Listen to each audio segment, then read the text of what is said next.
തലസ്ഥാനത്ത് കണ്ട ആ കട്ടക്കലിപ്പ് കോഴിക്കോട് എത്തിയപ്പോൾ എങ്ങോട്ട് പോയി? മാസപ്പടി കേസിൽ ഇ.ഡി. അന്തിമ നീക്കത്തിലേക്ക്. വീണയിൽ നിന്ന് റിയാസിലേക്ക് അന്വേഷണം നീളുമ്പോൾ CPM ഭയപ്പെടുന്നതെന്ത്? മാസപ്പടി കേസിൽ ഇ.ഡി. തിരുവനന്തപുരത്ത് നിന്ന് കോഴിക്കോട്ടെത്തിയപ്പോൾ CPM ഭയക്കുന്നതെന്ത്? അന്വേഷണത്തിന്റെ വളരെ നിർണായകമായ ഘട്ടത്തിലേക്കാണ് ഇ.ഡി. ഇപ്പോൾ കടന്നിരിക്കുന്നത്. കോഴിക്കോട്ടെ റെയ്ഡിലൂടെ സംഭവിക്കാൻ പോകുന്ന അപകടം CPM തിരിച്ചറിഞ്ഞു കഴിഞ്ഞു.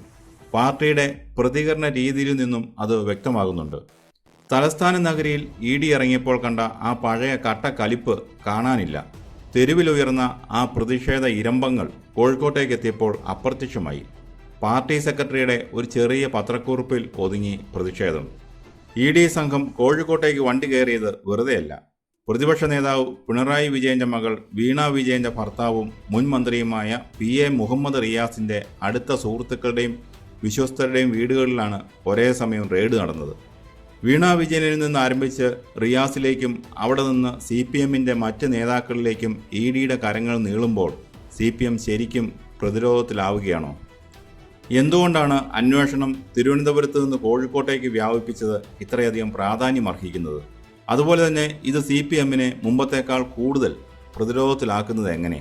അതിന് കൃത്യമായ 3 കാരണങ്ങളുണ്ട്. ഒന്നാമത്തെ കാരണം കേസിലെ മണി ട്രെയിൽ അഥവാ സാമ്പത്തിക ഇടപാടുകളുടെ വഴികൾ മാറി മറിയുന്നു എന്നതാണ്. ഇതുവരെ മാസപ്പടി കേസ് എന്നത് എക്സാലോജിക്കും CMRLും തമ്മിലുള്ള ഒരു ബിസിനസ് കരാർ മാത്രമാണെന്ന നിലയിലായിരുന്നു CPMന്റെ പ്രതിരോധം. വീണ വിജയൻ നൽകിയ IT സേവനത്തിനാണ് പണം കൈപ്പറ്റിയതെന്നും ഇത് 2 കമ്പനികൾ തമ്മിലുള്ള സുതാര്യമായ ഇടപാടാണെന്നും പാർട്ടി വാദിച്ചു. എന്നാൽ ഇ.ഡി. കോഴിക്കോട്ടേക്ക് എത്തിയതോടെ ആ വാദത്തിൻ്റെ അടിവേരിളകുകയാണ്. എക്സാലോജിക്കിലേക്ക് വന്ന പണം അവിടെ മാത്രം ഒതുങ്ങി നിന്നില്ല. പകരം മറ്റ് ചില വ്യക്തിഗത അക്കൗണ്ടുകളിലേക്കും പാർട്ടി നേതാക്കളുമായി ബന്ധമുള്ള മറ്റ് ബിസിനസ് ശൃംഖലകളിലേക്കും വഴിതിരിച്ചു വിട്ടു എന്ന ഗുരുതരമായ കണ്ടെത്തലിലേക്കാണ് ഇ.ഡി. നീങ്ങുന്നത്. കേവലം ഒരു സേവന ഫീസ് എന്നതിനപ്പുറം മണി ലോണ്ടറിംഗ് നടന്നു എന്ന് ഉറപ്പിക്കാനാണ് കേന്ദ്ര ഏജൻസിയുടെ ശ്രമം. രണ്ടാമത്തെ കാരണം അന്വേഷണത്തിൻ്റെ നിഴൽ കൂടുതൽ ഉന്നത നേതാക്കളിലേക്ക് നീളുന്നു എന്നതാണ്. കോഴിക്കോട്ട് റെയ്ഡ് നടന്ന വീടുകൾ ആരുടേതാണ്? മുൻ മന്ത്രിയും നിലവിലെ MLAയുമായ P.A. മുഹമ്മദ് റിയാസിൻ്റെ ഏറ്റവും അടുത്ത വിശ്വസ്തരുടെ വീടുകളിലാണ് ഇ.ഡി. ഉദ്യോഗസ്ഥർ മണിക്കൂറുകളോളം പരിശോധന നടത്തിയത്.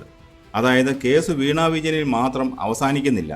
വീണയുടെ ഭർത്താവ് കൂടിയായ റിയാസിലേക്കും അദ്ദേഹത്തിലൂടെ CPMന്റെ മറ്റ് പ്രമുഖ നേതാക്കളിലേക്കും അന്വേഷണത്തിൻ്റെ കണ്ണി നീളുകയാണ്. ഇത് പാർട്ടി നേതൃത്വത്തെ നേരിട്ട് സമ്മർദ്ദത്തിലാക്കുന്നു.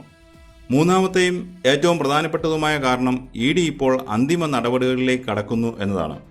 ലഭിക്കുന്ന വിവരങ്ങളനുസരിച്ച് മാസപ്പടി കേസിൽ പ്രതികളാക്കപ്പെട്ടവരുടെയോ അതിലൂടെ സാമ്പത്തിക നേട്ടമുണ്ടാക്കിയവരുടെയോ സ്വത്തുക്കൾ കണ്ടുകെട്ടുന്നതിന് മുന്നോടിയായുള്ള അവസാനഘട്ട പരിശോധനയാണ് കോഴിക്കോട്ട് നടന്നത് എന്നാണ്. PMLA നിയമപ്രകാരം ഇ.ഡി. ഒരു കേസിൽ സ്വത്ത് അറ്റാച്ച് ചെയ്യുന്നതിലേക്ക് കടക്കുന്നുവെന്നാൽ സാമ്പത്തിക തിരിമറി നടന്നു എന്നതിന് അന്വേഷണ സംഘത്തിന് കൃത്യമായ പ്രാഥമിക തെളിവുകൾ ലഭിച്ചു കഴിഞ്ഞു എന്നാണ് അർത്ഥം. കോടതിയിൽ വിചാരണ പൂർത്തിയാകും മുമ്പ് തന്നെ സ്വത്തുക്കൾ കണ്ടുകെട്ടപ്പെടുന്നത് വലിയ തിരിച്ചടിയാണ്. CPM കോഴിക്കോട് ജില്ലാ സെക്രട്ടേറിയറ്റ് അംഗം P.N. നിഖിൽ, DTPC മുൻ കോർഡിനേറ്ററും DYFI നേതാവുമായ N. നന്ദുലാൽ എന്നിവരുൾപ്പെടെ പ്രമുഖരുടെ വസതികളിലും ബിസിനസ് സ്ഥാപനങ്ങളിലുമാണ് ഇന്നലെ ഒരേ സമയം റെയ്ഡ് നടന്നത്. ഇവർ രണ്ടുപേരും കേവലം പാർട്ടി ഭാരവാഹികൾ മാത്രമല്ല, മുൻമന്ത്രി P.A. മുഹമ്മദ് റിയാസുമായി ഏറ്റവും അടുപ്പമുള്ളവരാണ്. വീണ വിജയനെ ഇ.ഡി. മുമ്പ് ചോദ്യം ചെയ്തപ്പോൾ നൽകിയ മൊഴികളിൽ നിന്നും ശേഖരിച്ച ഡിജിറ്റൽ തെളിവുകളിൽ നിന്നുമാണ് ഈ പേരുകൾ പുറത്തു വന്നതെന്നാണ് ഏജൻസികൾ നൽകുന്ന സൂചന. എക്സാലോജിക്കിലേക്ക് എത്തിയ ഫണ്ടുകൾ മറ്റ് കമ്പനികളിലേക്കോ വ്യക്തിഗത അക്കൗണ്ടുകളിലേക്കോ മാറിയിട്ടുണ്ടോ? പരസ്യ കമ്പനികളിലും ലേക്കർ ഇന്ത്യ കോർപ്പറേഷൻ പോലുള്ള മറ്റ് സംരംഭങ്ങളിലും ഈ പണത്തിൻ്റെ പങ്ക് എത്തിയിട്ടുണ്ടോ? അതായത് ബാങ്ക് രേഖകളും ഡയറി കുറിപ്പുകളും പിന്തുടർന്ന് ഇ.ഡി. കോഴിക്കോട്ടേക്ക് എത്തുകയായിരുന്നു. ചോദ്യം ചെയ്യലുകളുടെ പരമ്പരയായിരിക്കും ഇനി സംഭവിക്കുക. കോഴിക്കോട്ട് റെയ്ഡ് നടന്ന വ്യക്തികൾക്ക് ദിവസങ്ങൾക്കുള്ളിൽ ഇ.ഡി. സമൻസ് നൽകിയേക്കാം. വീണ വിജയനെ വീണ്ടും ചോദ്യം ചെയ്യാനും ആവശ്യമെങ്കിൽ റിയാസിലേക്ക് അന്വേഷണം നേരിട്ടെത്താനുമുള്ള സാധ്യത തള്ളിക്കളയാനാവില്ല. അതുപോലെ തന്നെ സ്വത്തുക്കൾ കണ്ടുകെട്ടാൻ ഇ.ഡി. അറ്റാച്ച്മെൻറ്റ് ഓർഡർ പുറപ്പെടുവിച്ചാൽ അത് കേസിന് നിയമപരമായ കൂടുതൽ മാനങ്ങൾ നൽകും. പ്രതിരോധിക്കാൻ CPMന് ഉന്നത അഭിഭാഷകരെ വെച്ച് കോടതിയിൽ പോരാടേണ്ടി വരും.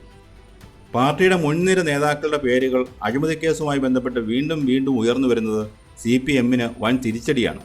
കേന്ദ്ര ഏജൻസികളുടെ രാഷ്ട്രീയ പകപോക്കലെന്ന് പാർട്ടി ആവർത്തിക്കുമ്പോഴും സാമ്പത്തിക ഇടപാടുകളുടെ തെളിവുകൾ പുറത്തുവരുമ്പോൾ പൊതുസമൂഹത്തിൽ അത് വലിയ ചർച്ചയാകും. കേരള രാഷ്ട്രീയത്തിൽ അഴിമതി ആരോപണങ്ങളും കേസുകളും പുതിയ ഒന്നല്ല. എന്നാൽ മാസപ്പടി കേസ് ഇപ്പോൾ എത്തി നിൽക്കുന്നത് വളരെ അപകടകരമായ ഒരു അവസ്ഥയിലാണ്. തിരുവനന്തപുരത്ത് കണ്ട ആവേശവും കട്ടക്കാലിപ്പും കോഴിക്കോട്ടെത്തിയപ്പോൾ തണുത്തുറഞ്ഞു പോയെങ്കിൽ അതിനർത്ഥം കേസ് എത്രത്തോളം ഗൗരവമുള്ളതാണെന്ന് ബന്ധപ്പെട്ടവർ തിരിച്ചറിഞ്ഞു കഴിഞ്ഞു എന്നാണ്.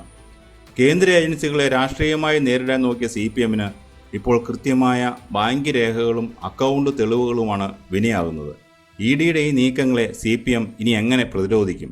ചുരുക്കത്തിൽ മാസപ്പടി കേസ് കേവലം രാഷ്ട്രീയ ആരോപണം എന്നതിനപ്പുറം തെളിവുകളുടെയും സ്വത്ത് കണ്ടുകെട്ടലിൻ്റെയും അതിനിർണായകമായ നിയമഘട്ടത്തിലേക്ക് കടന്നിരിക്കുകയാണ്. ഈ തിരിച്ചറിവാണ് CPMനെ കടുത്ത മൗനത്തിലേക്കും പ്രതിരോധത്തിലേക്കും തള്ളിവിട്ടിരിക്കുന്നത്.